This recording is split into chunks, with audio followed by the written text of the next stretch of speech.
Hi, my name is Gurveen Brar, and I'm going to be talking about my biology role model, Dr. Shinya Yamanaka. How did he get involved in science? Dr. Yamanaka's father was an engineer, which is partially why he was so interested in science while growing up. As a child, he took apart clocks and radios and tried to reassemble them, and even ordered a scientific magazine that came with at-home experiments. He became dedicated to a future in science when his father began pushing him to become a doctor. He was further interested when he read a book about revolutionizing the Japanese healthcare system. He attended Kobe University School of Medicine, where he received his MD, and after this, Dr. Yamanaka did a 2-year residency at Osaka National Hospital, where he discovered he wasn't very good at surgery. He decided to switch focuses and attended Osaka City University Graduate School of Medicine, where he got his PhD in pharmacology, after which he was offered a postdoctoral fellowship at the Gladstone Institute of Cardiovascular Diseases in San Francisco. Dr. Yamanaka overcame not being as good as he wanted to be in surgery and pivoted to research while still being able to help others like he had originally intended. Does he have any hobbies? Dr. Yamanaka earned a black belt in judo and played judo and rugby in college. He quit after many injuries though, but these injuries also increased his interest in surgery. In college, he also performed in a folk song band as a guitarist and vocalist. Currently, his hobbies include swimming and running, as can be seen in this picture where he's finishing a marathon. Why is he my role model? I'm inspired by his perseverance.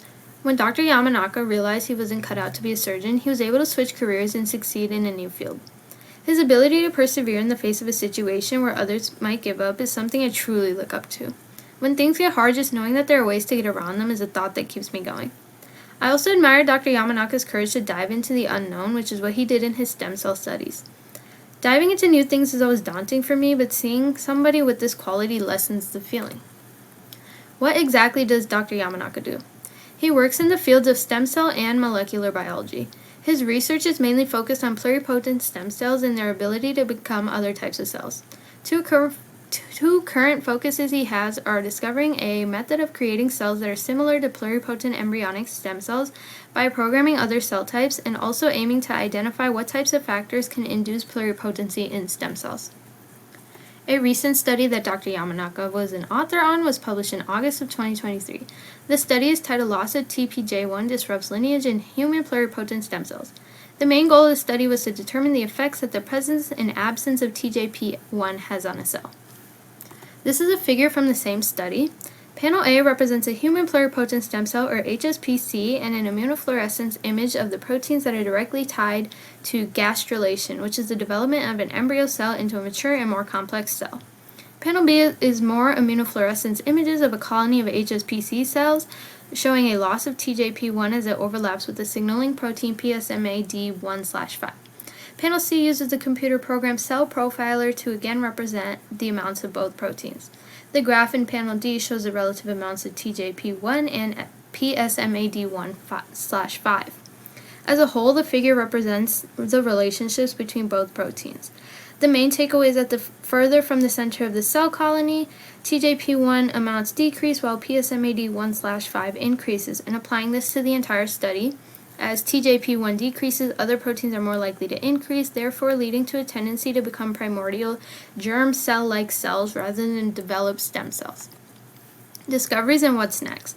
In the largest discovery of his career so far in 2006, Dr. Yamanaka discovered 4 genes in mice that could induce pluripotency, the ability to become other cell types.